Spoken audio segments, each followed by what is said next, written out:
नमस्कार दोस्तों, स्वागत है आपका हमारे चैनल पे। तो आज हम बात करने वाले हैं BSPSCL सेट 2 के बारे में। तो यहाँ पे देख सकते हैं हमारे स्क्रीन पे दूसरा सेट, ये रुक्मणी प्रकाशन का प्लेटफॉर्म का बुक है। प्लेटफॉर्म का रुक्मणी प्रकाशन का वॉल्यूम 2। तो इससे पहले सेट 1 डाल रखा है, और आपने नहीं जाके देखा है तो पहले जाके देखिए। और ये सेट 2 है। तो चलिए शुरू करते हैं। पहला क्वेश्चन देख सकते हैं हमारी स्क्रीन पे, जीके से है। तो जीके से 10 क्वेश्चन रहेगा, उसी में करंट अफेयर भी रहेगा शामिल 10 क्वेश्चन में ही। तो देख सकते हैं पहला क्वेश्चन हमारे पास ये है जीके का। डैश नदी पीर पंजाल पर्वतमाला के समानांतर उत्तर पश्चिम दिशा में बहती है और किश्तवाड़ के पास पर्वतमाला को काटती है। तो कौन सी नदी है? तो ये राइट आंसर हो जाएगा ऑप्शन नंबर डी, चिनाब नदी। ठीक है। आप लोग कमेंट बॉक्स में बताइएगा लास्ट में कि आप लोग का कितना नंबर आया है। वीडियो पॉज करके आप लोग लिखते जाइएगा कलम कॉपी पे। ठीक है। आइए नेक्स्ट क्वेश्चन। नेक्स्ट है हमारा दूसरा सवाल। राज्यसभा में राज्यसभा में संबंधित संवैधानिक प्रावधानों के संदर्भ में कौन सा कथन सही है? तो राज्यसभा के बारे में पूछ रहा है। ठीक है। तो पहले आप कथन पढ़ लीजिए। भारत के प्रधानमंत्री राज्यसभा के पदेन अध्यक्ष होते हैं, जो कि बिल्कुल गलत है। दूसरा है भारत के उपराष्ट्रपति राज्यसभा के पदेन अध्यक्ष होते हैं, तो ये बिल्कुल सही है। तो बी हमारा सही है। तो देख सकते हैं उसके बाद तीसरा है यहाँ पे, तो हमारा बी ही सही हो जाएगा। ठीक है, इसका राइट आंसर हो जाएगा बी, क्योंकि यही सही है।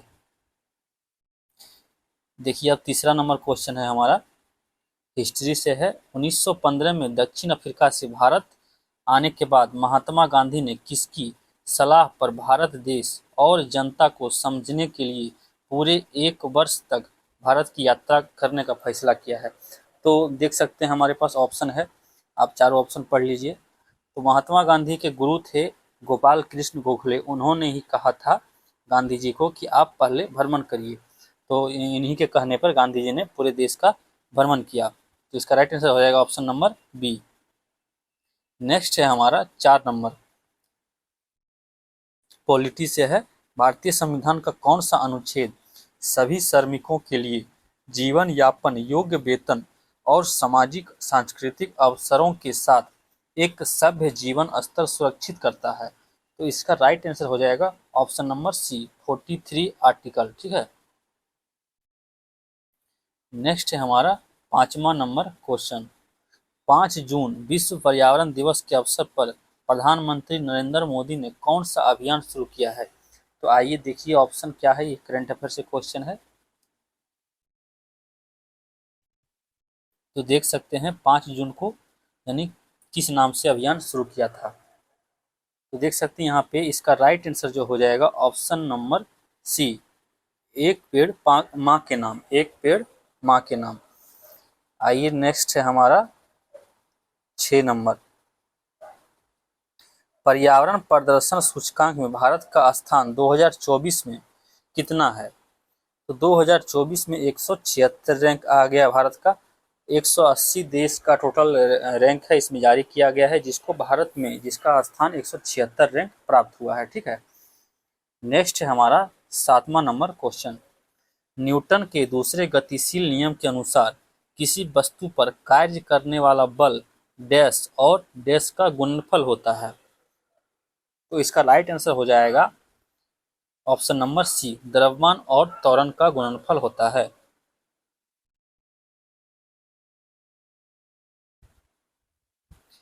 नेक्स्ट देखिए हमारा मिलान करने का है।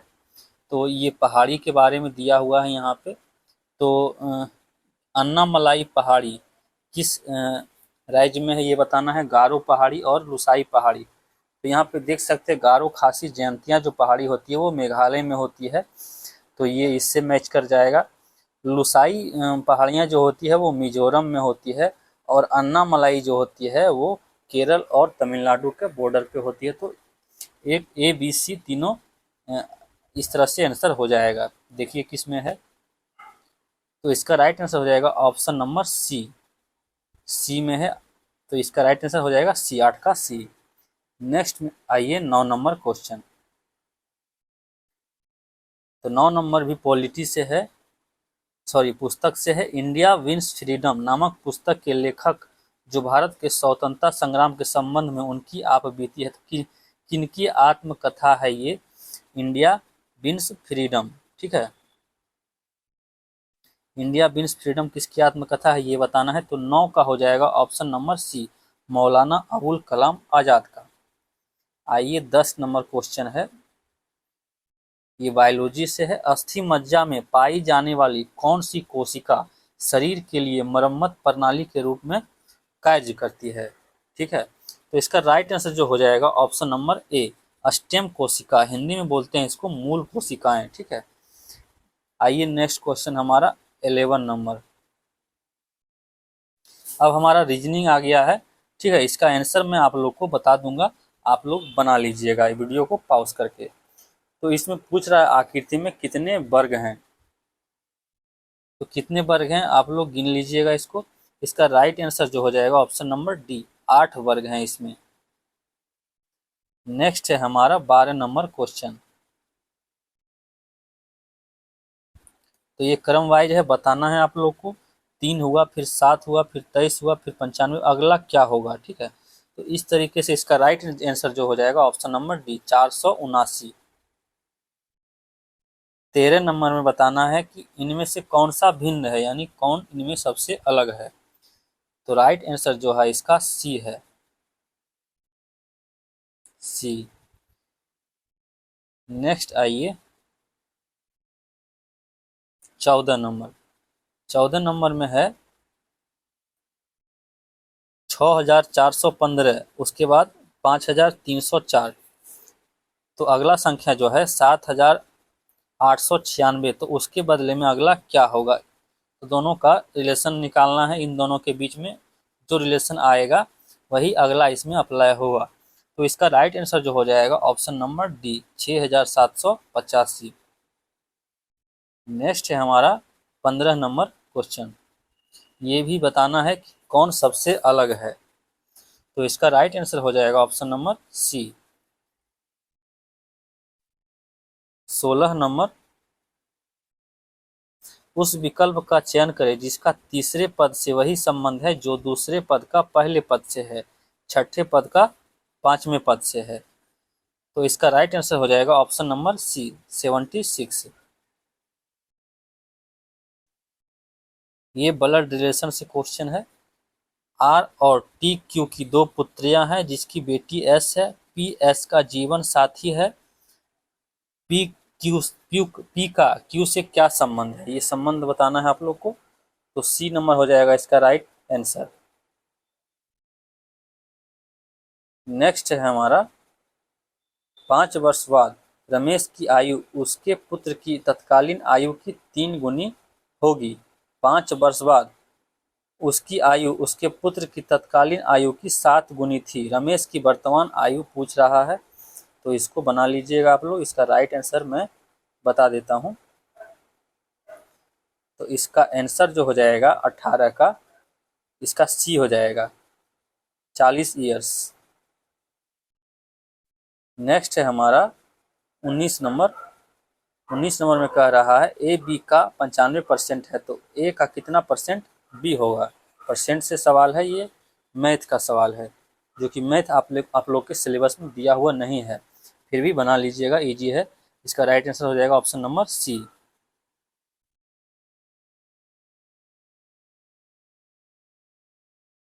ये बताना है इसका रिलेशन क्या है, यानी कि ऑर्थोपेडिक हड्डी से संबंधित है, तो कार्डियोलॉजिस्ट किससे संबंधित होगा? तो ये हृदय से संबंधित होगा, हार्ट से, ऑप्शन नंबर डी। अब आ गया हमारा हिंदी। जैसा कि पता होगा 10 नंबर हिंदी भी पूछा जाएगा आप लोग से। तो हिंदी देख सकते हैं यहाँ पे मुहावरा है, कदम कदम कदम पर कदम रखना। तो इसका मुहावरा क्या होगा? तो इसका मुहावरा हो जाएगा अनुसरण करना। नेक्स्ट है हमारा 22, एक ना एक दिन डैश का फल जरूर मिलता है। तो यहाँ पे क्या आएगा? तो एक ना एक दिन मेहनत का फल जरूर मिलता है, तो मेहनत का पर्यायवाची होता है परिश्रम, तो यहाँ पे परिश्रम आ जाएगा। एक ना एक दिन परिश्रम का फल जरूर मिलता है। नेक्स्ट है हमारा 23। तीक्ष्ण का विलोम पूछ रहा है आप लोग से, तो इस तीक्ष्ण का विलोम हो जाएगा कुंठित। 24 सुंदर का पर्यायवाची पूछ रहा है, तो सुंदर का पर्यायवाची जो हो जाएगा ललित, ललित हो जाएगा। इसमें बताना है आप लोग को 25 नंबर में कि कौन सा समूह जो कि शुद्ध है, यानी कि एक भी गड़बड़ी नहीं है उसमें। तो आप लोग देख लीजिए ध्यान से, इसका राइट आंसर जो हो जाएगा ऑप्शन नंबर बी। नेक्स्ट 26 आइए, इसमें भी पूछ रहा है शुद्ध शब्द कौन सा होगा, तो ऑप्शन नंबर बी 27।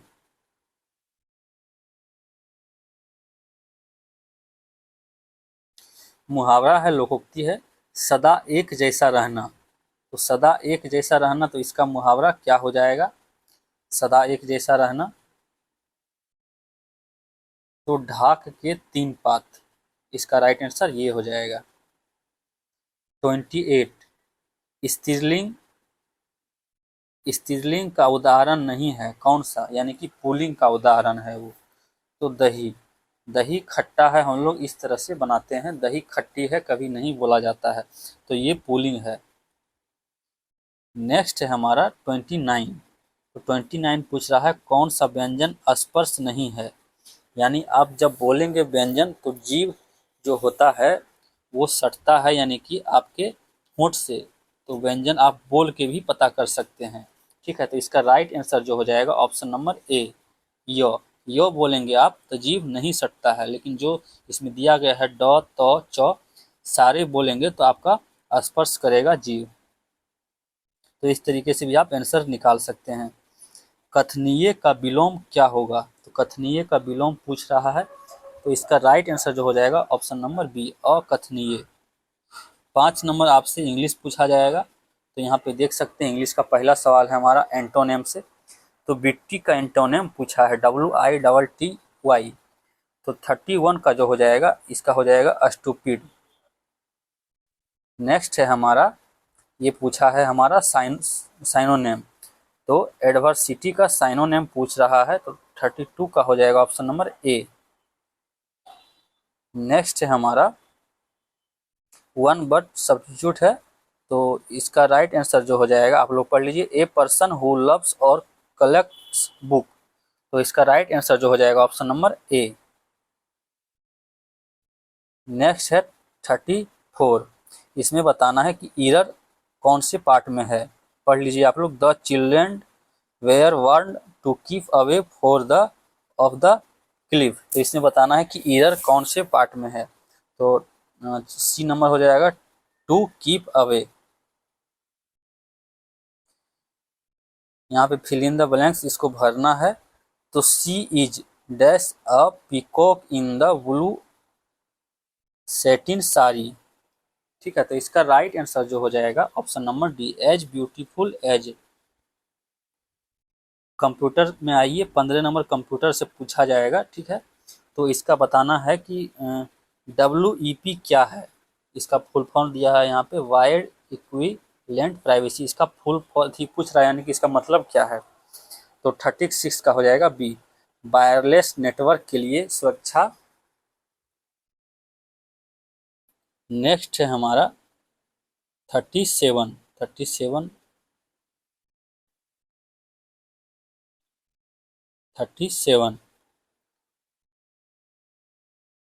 कौन सा network protocol link state routing प्रदान करता है, तो right answer A NLSP। 38 number,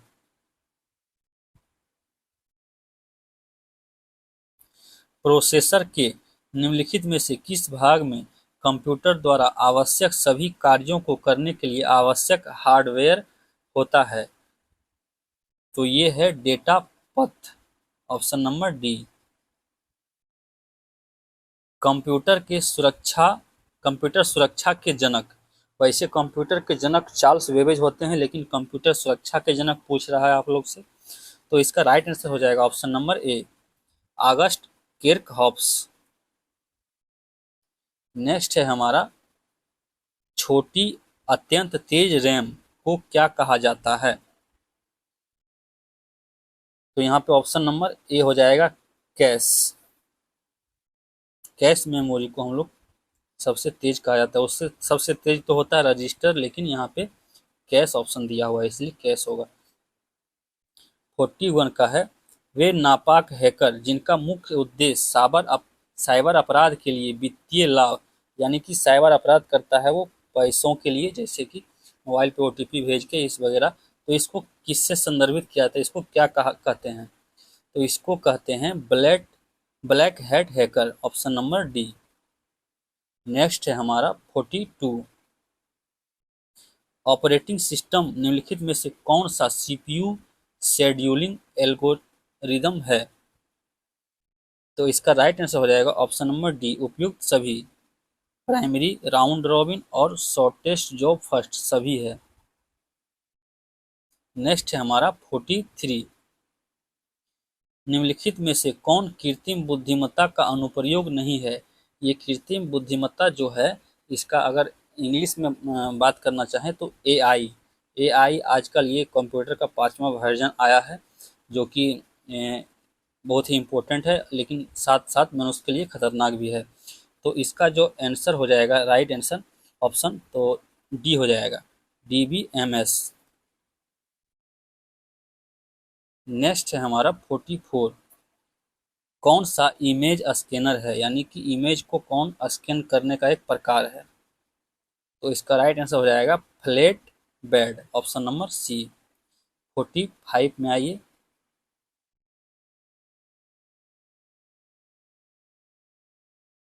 45 देखिए, कीबोर्ड से क्वेश्चन है, MS एक्सेल से।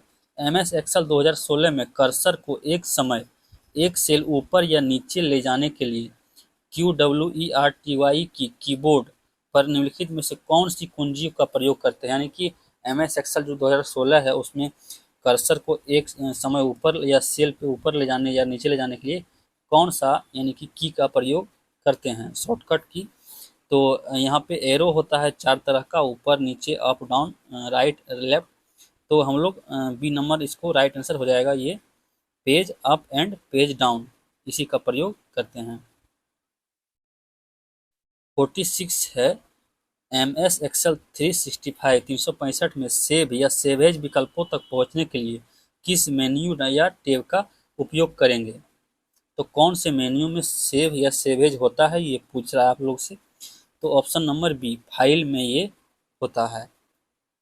नेक्स्ट है हमारा 47, क्लाइंट से सर्वर तक ईमेल भेजने के लिए आमतौर पर किस प्रोटोकॉल का उपयोग किया जाता है? तो इसका उपयोग किया जाता है SMTP। देखिए यहाँ पे फुल फॉर्म इसका दिया हुआ है, लिखा हुआ है, simple mail transfer protocol, option number B. Next आइए 48, MS वर्ड 365 में व्याकरण जांच यानी ग्रामर चेक यानी स्पेलिंग चेक के लिए कौन सा उपयोगी है? तो 48 का जो हो जाएगा हमारा right answer option number D. यह टेक्स्ट में व्याकरण संबंधित त्रुटियों का पहचान करती है और उन्हें ठीक करने के लिए सुझाव प्रदान करती है। आइए 49, इसमें बोल रहा है कि कौन सा वेब ब्राउज़र का एक प्रकार है? तो वेब ब्राउज़र का एक प्रकार है, तो इसका 49 का हो जाएगा ए, मोजिला फायरफॉक्स। बाकी ये गूगल जो दिख रहा है ये सर्च इंजन है, याहू भी सर्च इंजन है, और आउटलुक 365 ये भी एक सर्च इंजन ही है। नेक्स्ट आइए 50 नंबर, MS एक्सेल 2010 में मौजूद स्तंभों की अधिकतम संख्या कितनी होती है? तो इसका right answer option number C. 50 question आपका ट्रेड से रहेगा। तो देख सकते हैं 51 नंबर क्वेश्चन हमारा शुरू हो चुका है ट्रेड का। तो पूछ रहा है ये ACSR चालक में 4 परत है, तो कुल चालकों की संख्या ज्ञात करें। तो इसका फॉर्मूला होता है 3n² माइनस 3n+1। तो अब 4 पूछ रहा है तो n के जगह पे 4 बिठा दीजिए, तो इस तरह से आपका आंसर निकल जाएगा। तो इसका राइट आंसर हो जाएगा ऑप्शन नंबर बी, 37। 52 में आइए, विनिर्माता द्वारा केबल का इंसुलेशन प्रतिरोध 250 मिली ओम प्रति किलोमीटर विनिर्दिष्ट किया गया है, तो 200 मीटर लंबाई का प्रतिरोध क्या होगा? तो 52 का हो जाएगा सी, 1250 मिली ओम। ओवरहेड वितरण लाइन में केबल का क्या लाभ है? तो इसका राइट आंसर जो हो जाएगा ऑप्शन नंबर डी, भीड़ भाड़ वाले इलाकों में प्रयोग किया जाता है। 54, लोड सेल है, लोड सेल क्या है? तो राइट आंसर ऑप्शन नंबर ए, स्ट्रेन गेज। ट्रांसफार्मर की कोर निर्माण के लिए सबसे उपयुक्त सामग्री क्या है? 56 का हो जाएगा C, cold rolled grain oriented steel. इसको शॉर्टकट फॉर्म में ये भी बोलते हैं CRGOS। 56 में आइए, तो 56 है हमारा, सिंगल फेज इंडक्शन मोटर को स्टार्ट करने की सबसे सस्ती और उपयुक्त विधि क्या है? तो right answer option number C, capacitor start विधि।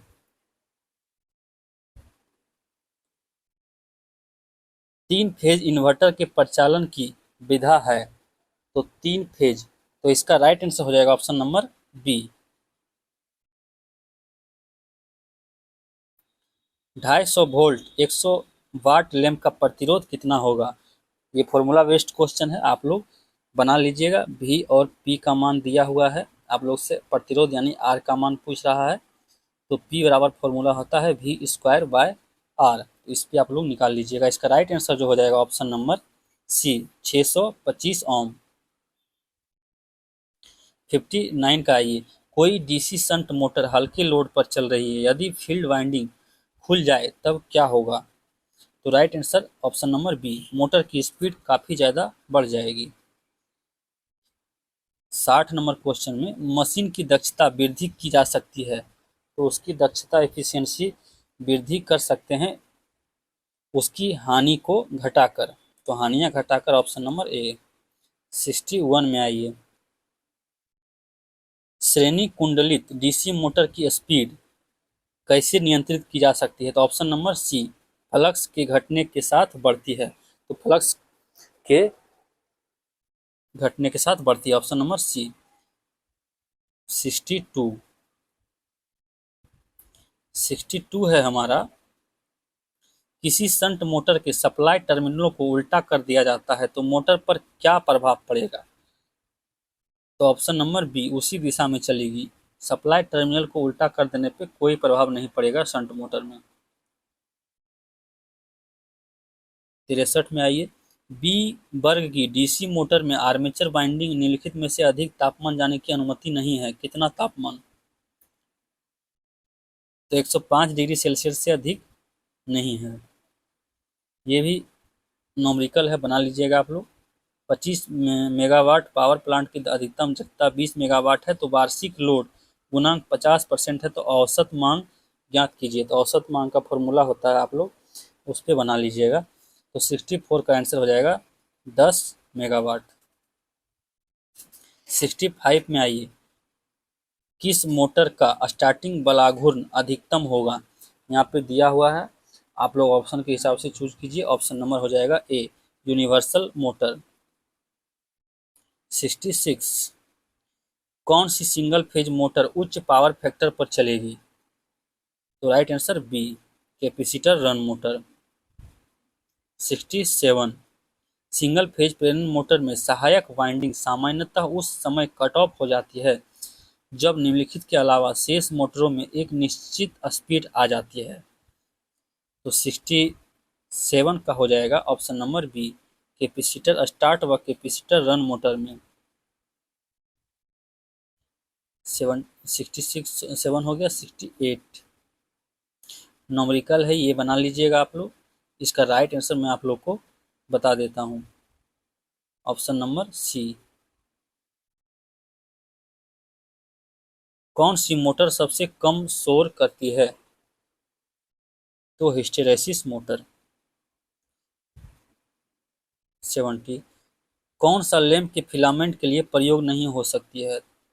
तो नाइक्रोम जो है फिलामेंट के लिए कभी प्रयोग नहीं होती है, ये हम लोग हीटर में यूज करते हैं।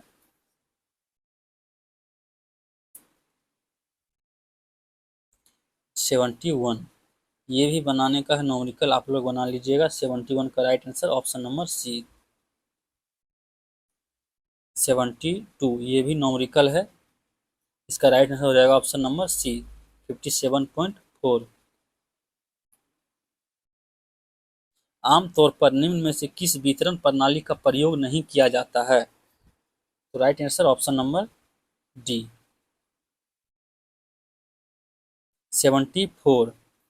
सर्ज के मामले में निम्नलिखित में से कौन सी युक्ति सप्लाई को रोक देती है? तो श्रेणी रिएक्टर, सीरीज रिएक्टर सप्लाई को रोक देगी। 75।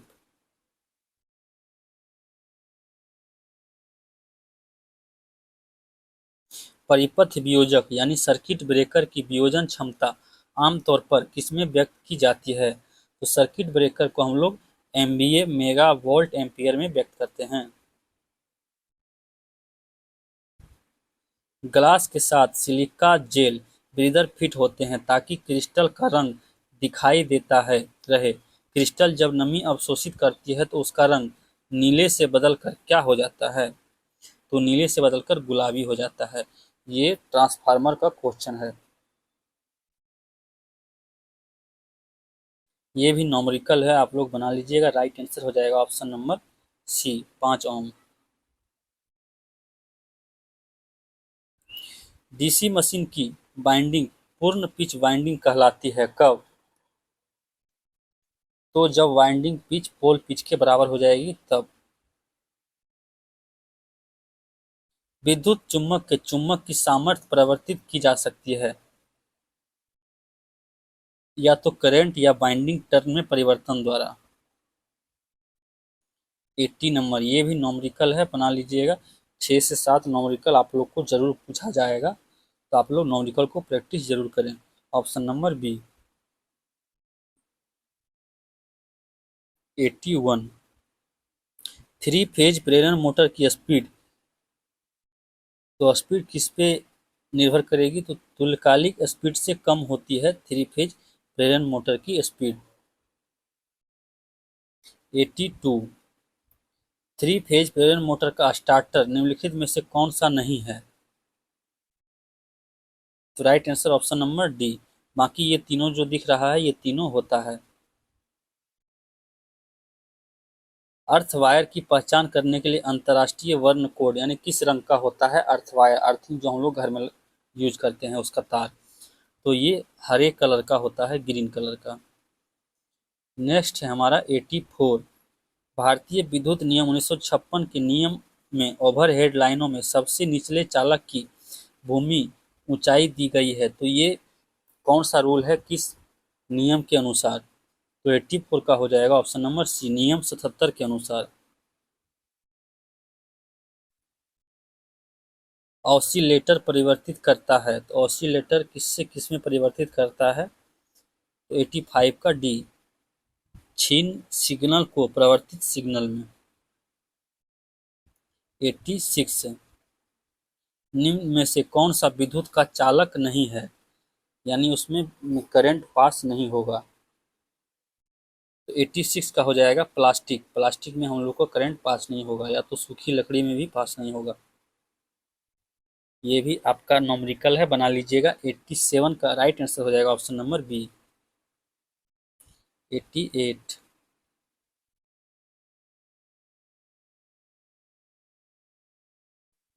परिपथ एसी हो या डीसी, किसी इलेक्ट्रॉनिक कंपोनेंट से प्रवाहित धारा को परिमाण घटाने में सबसे प्रभावी क्या है? ऑप्शन नंबर बी, रेजिस्टेंस, प्रतिरोधक।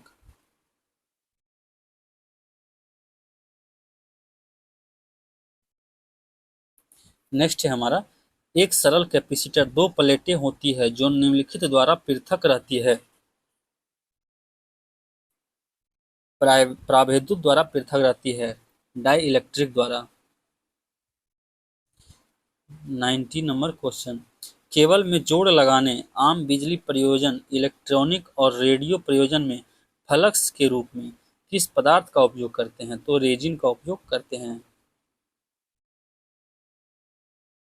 91 द्विमार्गी सिंगल पोल स्विच निम्नलिखित कनेक्शन नियंत्रित करता है। तो ये करेगा एक तार को दो स्थितियों में।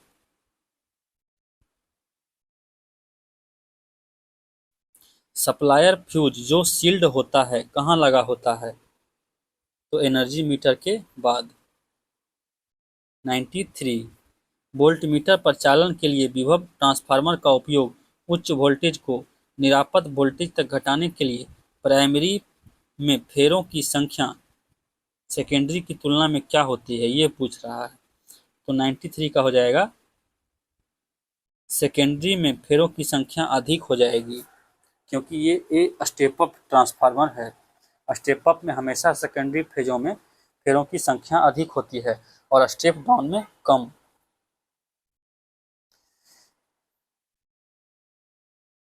नेक्स्ट है हमारा 94 वैद्युत चुम्बकीय प्रेरण नियम को निम्नलिखित समीकरण में संक्षेप में दर्शाया गया है। तो कौन सा है वैद्युत चुम्बकीय प्रेरण का नियम? तो 94 का सी, E बराबर d∅dt। 95 का ये भी एक न्यूमेरिकल है, आप लोग बना लीजिएगा। तो इसका राइट आंसर हो जाएगा ऑप्शन नंबर डी, 4%। ऋणात्मक ताप गुणांक निम्न में से किसका होता है? तो ये होता है इलेक्ट्रोलाइट का। 97 करंट ट्रांसफार्मर के प्राइमरी सर्किट में जब करंट प्रवाहित हो रही हो तब सेकेंडरी परिपथ को खुला नहीं रखा जाता है। तो इसका राइट आंसर हो जाएगा खुला नहीं रखा जाता, किसमें है? हाँ, ना ही खुला रखा जाता है और ना ही शॉर्ट सर्किट। तो ऑप्शन नंबर सी। ये भी न्यूमेरिकल है, 98 का बना लीजिएगा आप लोग, इजी है ये सब, कोई ज़्यादा हार्ड नहीं है। तो 98 का हो जाएगा ऑप्शन नंबर बी।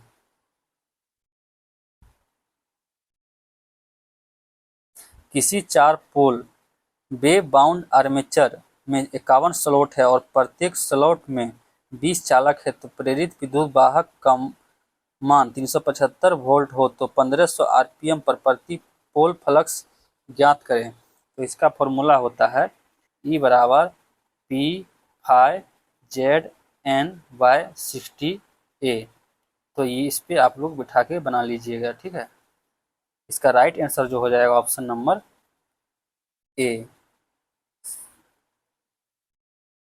लास्ट है हमारा 100वां नंबर क्वेश्चन। एक प्रत्यावर्तक यानी अल्टरनेटर में यदि वाइंडिंग को 90 डिग्री इलेक्ट्रिक डिग्री द्वारा शॉर्ट पिच किया जाता है तो पिच फैक्टर क्या होगा? तो इसका राइट आंसर हो जाएगा ऑप्शन नंबर सी। तो चलिए दोस्तों, आप लोग कमेंट बॉक्स में बताइए कि आप लोग का नंबर कितना आया है, और इस सीरीज को कंटिन्यू रखेंगे तो आप लोग कमेंट में बताइए कि कंटिन्यू रखें या नहीं रखें। बाकी बात, हमारे चैनल पे नए हैं तो चैनल को सब्सक्राइब कर ले और वीडियो को ज़्यादा से ज़्यादा शेयर करें। चलिए, धन्यवाद।